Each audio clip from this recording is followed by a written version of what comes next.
واقف ہیں، میں کیا نہ میری بساط ہے نہ اس وقت ہے کہ میں ان کی شاعری کے بارے میں کچھ عرض کروں۔ اس محفل کا وقار بڑھ رہا ہے اس لیے کہ وہ اس محفل کی صدارت کر رہے ہیں۔ وسیم بریلوی صاحب، میں آپ دیکھ سکتے ہیں گزشتہ آدھی صدی کی تاریخ اگر ہندوستان میں مشاعروں کی تاریخ دیکھنی ہے تو پورا سلسلہ میں کہاں سے شروع کروں اور کہاں تک عرض کروں۔ وسیم بریلوی صاحب خود اپنے آپ میں ایک تاریخ ہیں، ایک شخصیت ہیں۔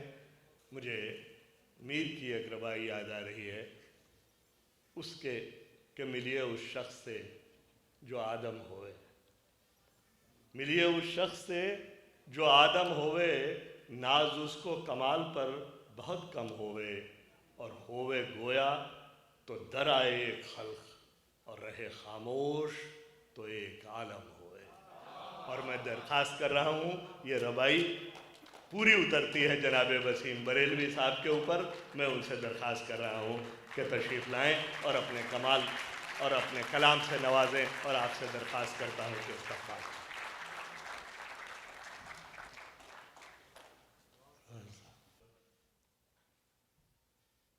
پرویز جعفری صاحب، نارتھ امریکہ میں میری کمزوری بھی ہے اور طاقت بھی۔ ان کا حکم تھا، میں حاضر ہوا، اگرچہ ان دنوں نکلنا مشکل ہو رہا تھا، لیکن خوش بختی ہے کہ ایسی محفلیں دیکھنے کو ملتی ہیں۔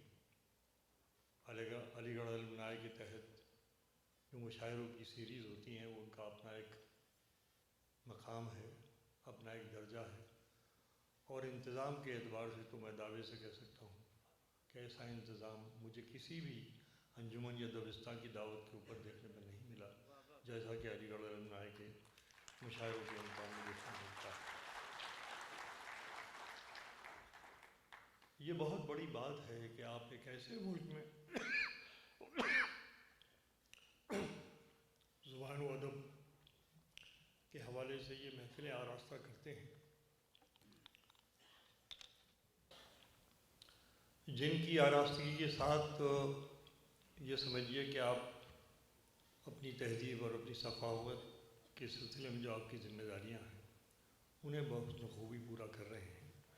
یہاں اردو کی بات چلی، مجھے معاف کریں گے، شاعری تو آپ مجھے برسہ برس سے میں حاضر ہو رہا ہوں آپ کی خدمت میں، لیکن جس خدمت کی طرف اشارہ انہوں نے کیا ہے، میں چاہتا ہوں کہ اس کے سلسلے میں چند باتیں آپ سے ضرور کروں، کیونکہ اب میرے سامنے مشاعرے پڑھنے سے زیادہ یہ کام اہم ہے جو آج کل میرے سپرد ہے۔ مشاعرے تو اپنی جگہ ہے، لیکن زبان کا تحفظ، زبان کی بقا ہم سب کی بڑی بنیادی ذمہ داری ہے۔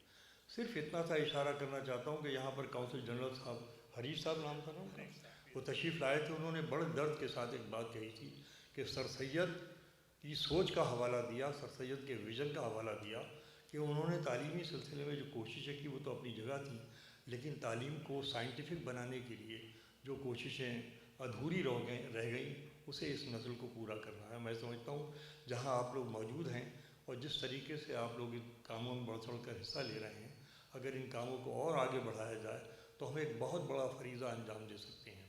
مجھے کوئی نئی بات اس سلسلے میں نہیں کہنا ہے، صرف یہ عرض کرنا چاہوں گا کہ میرے عزیز یہاں پر مدن موہن دانش اور سنیل کمار تنگ صاحب بیٹھے ہوئے ہیں۔ 750 برس کی ہندوستان کی تاریخ ہے جب کہ ایک دور حکومت رہا، اس دور حکومت کے تقاضے تھے کہ ہمارے برادران وطن انہوں نے وقتی ضرورتوں کا ساتھ دے کر عربی سیکھی، فارسی سیکھی، شیروانی پہنی، ترکی ٹوپی پہنی اور پورے طریقے سے ہم آہنگ ہو گئے اس تہذیب سے، لیکن 750 برس میں آریائی کلچر کو بچانے کا کام ان خواتین نے کیا جو گھروں میں بیٹھی ہوئی تھیں۔ 750 برس میں وہ کلچر بچ گیا۔ 64 سال کے اندر ہماری بیٹی کے ہاتھ سے اردو کا قلم رخصت ہوا اور ہندی کا قلم آ گیا، یہ ایک لمحہ فکریہ ہے۔ میں سمجھتا ہوں اس پر بہت خصوصی توجہ دینے کی ضرورت ہے کہ اگر زبان کی بقا اور زبان کے تحفظ کا تصور کوئی بھی آپ کے ذہن میں ہے تو جب تک آپ کی بیٹی کے پاس وہ زبان نہیں پہنچے گی، اس لیے کہ اس کی گود میں قوم پلا کرتی ہے، جب تک آپ زبان کا تحفظ نہیں کر سکتے۔ تو یہ ایک صرف میرا درد ہے جسے میں آپ سے شیئر کرنا چاہتا تھا۔ میں سمجھتا ہوں کہ آپ لوگ یہ شعری محفلیں سجاتے ہیں، اس کا ایک نشہ ہے، شاعری کا ایک نشہ ہے، بہت دن تک شعر آپ کے ساتھ سفر کرتا ہے، مگر اس شاعری کو جس زبان نے پیدا کیا ہے اس زبان کا تحفظ ہماری بنیادی ذمہ داری ہے۔ اگر اس طرف ہم لوگوں کی توجہ رہے تو میں سمجھتا ہوں کہ یہ کارواں آگے بڑھتا رہے گا، ورنہ یہ کہنا تو بہت آسان ہے کہ اردو کو کوئی ختم نہیں کر سکتا، مگر بنیادی بات یہ ہے کہ اردو کو اردو والوں ہی نے ختم کیا ہے۔ آج ہم اتر پردیش کے اندر جہاں اردو کا بول بالا تھا، اردو گھرانوں میں اردو رائج تھی، وہاں سے اردو زبان بھی رخصت ہوئی، اردو تہذیب بھی رخصت ہوئی۔ آج ہم 200 اردو سینٹر اردو میں کھولنے کے لیے جا رہے ہیں۔ گورنمنٹ آف انڈیا کا سب سے بڑا ادارہ ہے، بر صغیر میں اتنا بڑا کوئی ادارہ اردو کی ترقی کے حوالے سے نہیں ہے، اور اس کے لیے میں بطور خاص اس محفل میں کپل سبل صاحب کا شکریہ ادا کرتا ہوں کہ انہوں نے بہت کثیر رقم جو ہے ہمیں اس بات کے لیے دی کہ ہم اردو کے رسم الخط کو ریوائیو کرنے کے لیے 200 اردو اسٹڈی سرکلز صرف یو پی میں کھولنے کے لیے جا رہے ہیں۔ 1000 computer centres, Urdu study circles اور عربی اسٹڈی سرکلز جو ہیں ہمارے ہندوستان میں کام کر رہے ہیں۔ ہمارے پیش نظر یہ ہے کہ جو مدارس میں پڑھنے والے بچے ہیں اور جن کا آگے مستقبل بہت زیادہ دنیاوی حساب سے نہیں ہوتا، ان کو اگر کمپیوٹر کی تعلیم آتی ہے تو اس سے ان کو نوکری کے ذرائع ان کے ہاتھ آتے ہیں۔ نتیجہ یہ کہ گزشتہ 2 سال میں 40,000 بچے ان جگہوں سے نکل کر نوکریوں کے اندر لگے ہیں۔ یہ کام بہت بنیادی ہو رہا ہے کہ عصری تعلیم کے ساتھ اردو کو کس طریقے سے جوڑا جائے۔ چنانچہ ویب سائٹ کے حوالہ ہمارے جعفری صاحب دے دیں گے، میں نے ان کو اردو دنیا رسالہ دیا ہے۔ ہم نے 3 کورسز شروع کیے ہیں جو اردو کے سلسلے میں انقلابی قدم ہے۔ Urdu learning online, computer learning in Urdu اور اردو ڈیجیٹل لائبریری، یہ 3 کام National Council for Promotion of Urdu Language کی طرف سے کیے گئے ہیں، اور ان ویب سائٹ کے اوپر جائیے اور گھر بیٹھے اپنے بچوں کو آپ اردو سکھا سکتے ہیں۔ یہ میری گزارش ہے آپ سے، معافی چاہتا ہوں میں نے آپ کا وقت لیا، لیکن یہ بڑی بنیادی بات تھی کیونکہ آپ اردو کے حوالے سے آپ تشریف فرمائیں، میری بنیادی ذمہ داری تھی کہ میں اس کا اظہار آپ سے کروں۔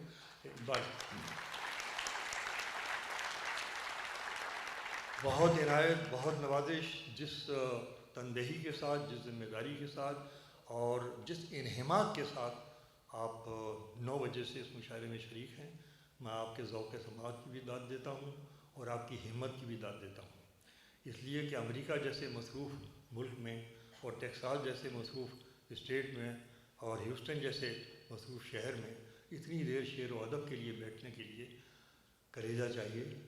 کوئی تفریحی محفل ہوتی تو مانا جا سکتا تھا، لیکن خالص شعری اور ادبی محفل کے لیے آپ کا بیٹھنا ہمارے لیے سراخوں پر، ہم آپ کے شکر گزار ہیں۔ چند اشعار سے میں آپ کی ضیافت سے عبداللہ بھائی تشریف رکھتے ہیں، میں ایک شعر سے آغاز کرتا ہوں، ملاحظہ فرمائیں کہ لگتا تو بے خبر سا ہوں لیکن خبر میں ہوں۔ میں جانتا ہوں آپ کافی تھک چکے ہیں، مگر میں بھی آپ سے کم تھکا ہوا نہیں ہوں۔ شعر پیش کرتا ہوں کہ لگتا تو بے خبر سا ہوں لیکن خبر میں ہوں، تیری نظر میں ہوں تو میں سب کی نظر میں ہوں۔ لگتا تو بے خبر سا ہوں لیکن خبر میں ہوں، تیری نظر میں ہوں تو میں سب کی نظر میں ہوں، تیری نظر میں ہوں تو میں سب کی نظر میں ہوں۔ انشاءاللہ بہت جلدی آپ آئیں گے وہاں جہاں میں لے جانا چاہتا ہوں۔ ملاحظہ فرمائیے، ایک شعر اور نظر کرتا ہوں، یہاں ہمارے بزرگان محفل تشریف فرما ہے، ایک نظر کر رہا ہوں شعر کہ ہمارے دل میں بھی جھانکو اگر ملے فرصت، ہمارے دل میں بھی جھانکو اگر ملے فرصت، ہم اپنے چہروں سے اتنے نظر نہیں آتے۔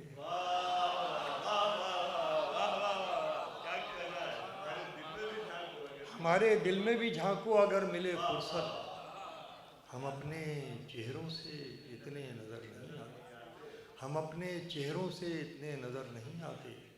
ایک اور نازک سا شعر آپ کی اس خوبصورت محفل کی نظر کرتا ہوں کہ تمہارا ساتھ بھی چھوٹا تم اجنبی بھی ہوئے، تمہارا ساتھ بھی چھوٹا تم اجنبی بھی ہوئے، مگر زمانہ تمہیں اب بھی مجھ میں ڈھونڈتا ہے۔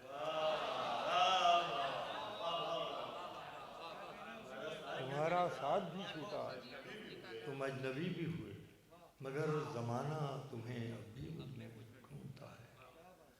بہت شکریہ، بہت نوازش۔ ایک مطلب سنیے کہ پیار کی پھانس کسی طرح نکلتی بھی نہیں،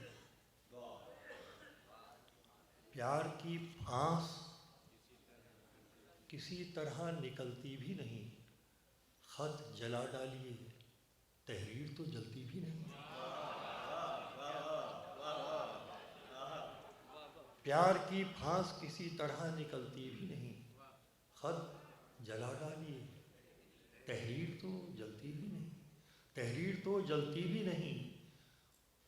ان پہ جانباز پرندوں نے بسیرا چاہا، ان پہ جانباز پرندوں نے بسیرا چاہا، جن پہاڑوں سے کبھی برف پگھلتی بھی نہیں۔ ان پہ جانباز پرندوں نے بسیرا چاہا، جن پہاڑوں سے کبھی برف پگھلتی بھی نہیں، جن پہاڑوں سے کبھی برف پگھلتی بھی نہیں۔ ملاحظہ فرمائے، چند شعر اور پیش کرتا ہوں کہ ملاحظہ فرمائیے کہ جن پہاڑوں سے کبھی برف پگھلتی بھی نہیں، چلا ہے سلسلہ کیسا یہ راتوں کو منانے کا،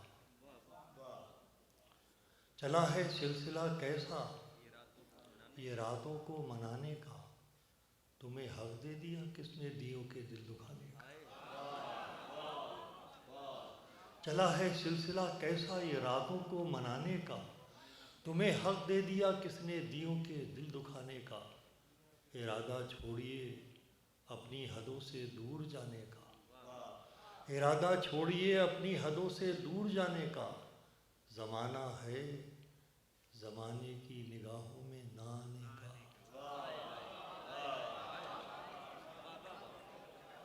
ارادہ چھوڑیے اپنی حدوں سے دور جانے کا، زمانہ ہے زمانے کی نگاہوں میں نہ آنے کا، زمانہ ہے زمانے کی نگاہوں میں نہ آنے کا۔ اور سنیے عقیل صاحب، زمانہ ہے زمانے کی نگاہوں میں نہ آنے کا، کہاں کی دوستی کن دوستوں کی بات کرتے ہو، کہاں کی دوستی کن دوستوں کی بات کرتے ہو، میاں دشمن نہیں ملتا کوئی اب تو ٹھکانے کا، کہاں کی دوستی کن دوستوں کی بات کرتے ہو۔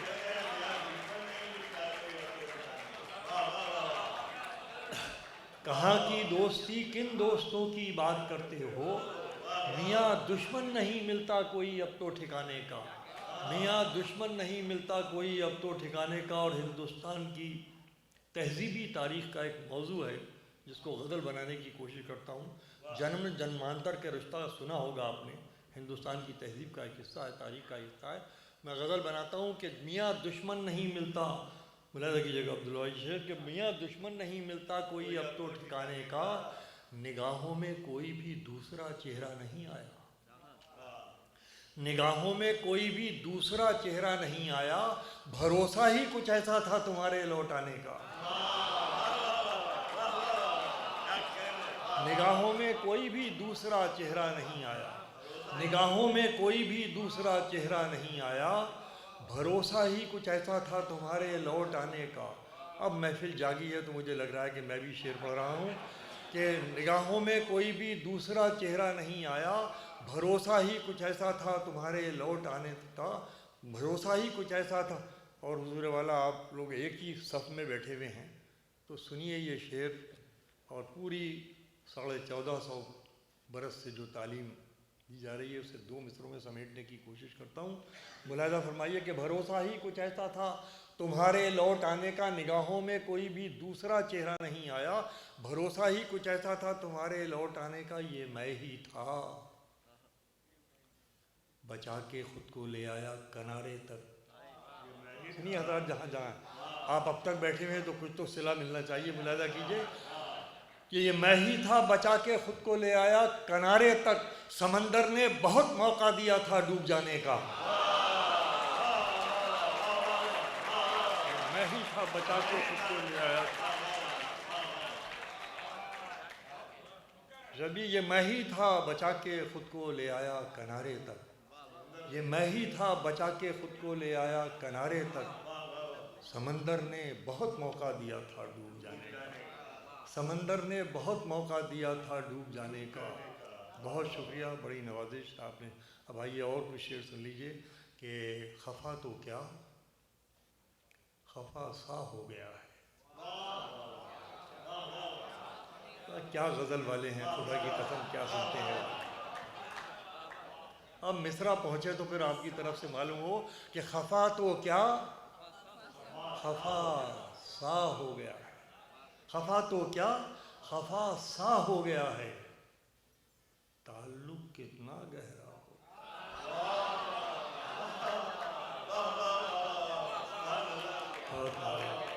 بہت نوازش۔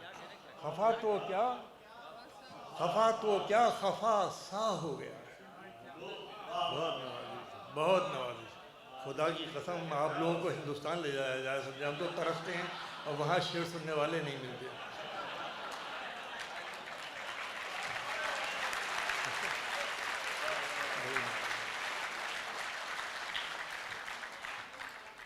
ساری تہذیبی سرگرستیاں سمیٹ کر آپ یہاں آ کے بڑے، اب ہم وہاں بنجروں کو آباد کرنے کی کوشش کر رہے ہیں۔ خفا تو کیا، خفا سا ہو گیا ہے۔ خفا تو کیا، خفا سا ہو گیا ہے، خفا سا ہو گیا ہے، تعلق کتنا گہرا ہو گیا ہے، تعلق کتنا گہرا ہو گیا ہے۔ اور ملاحظہ فرمائیے کہ تعلق کتنا گہرا ہو گیا ہے، ذرا لڑنے کی دل میں ٹھان لی تو۔ اب ایسے مصرے بھی اناپ شناپ میں ہی کہہ سکتا ہوں۔ ملاحظہ فرمائیے کہ تعلق کتنا گہرا ہو گیا، ذرا لڑنے کی دل میں ٹھان لی تو، بڑا خطرہ ذرا سا ہو گیا۔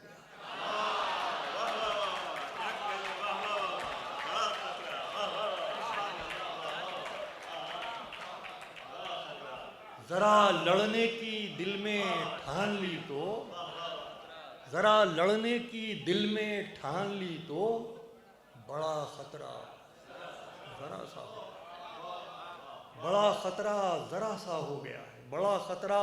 اور ایک شعر سنیے کہ بڑا خطرہ ذرا سا ہو گیا ہے، کسی کٹیا کے روزن تک پہنچ کر، کسی کٹیا کے روزن تک پہنچ کر، یہ سورج کتنا چھوٹا ہو گیا۔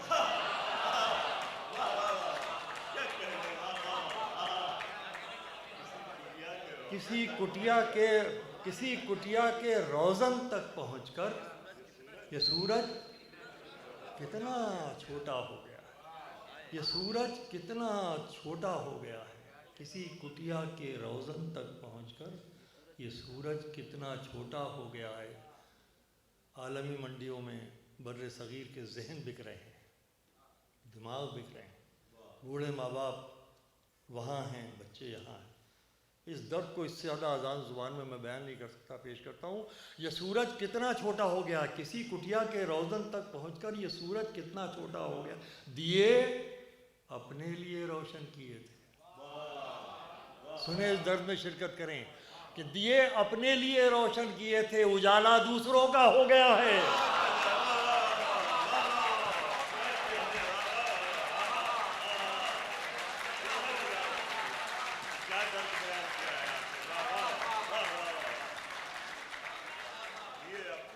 دیے اپنے لیے روشن کیے تھے، اجالا دوسروں کا ہو گیا۔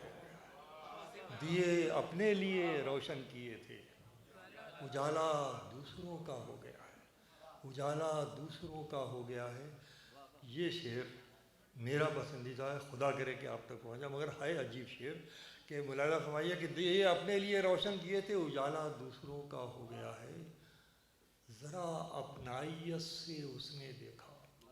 ایک بہت عجیب نفسیاتی مسئلہ پیش کر رہا ہوں کہ ذرا اپنائیت سے اس نے دیکھا تو کیا خود پر بھروسہ ہو گیا۔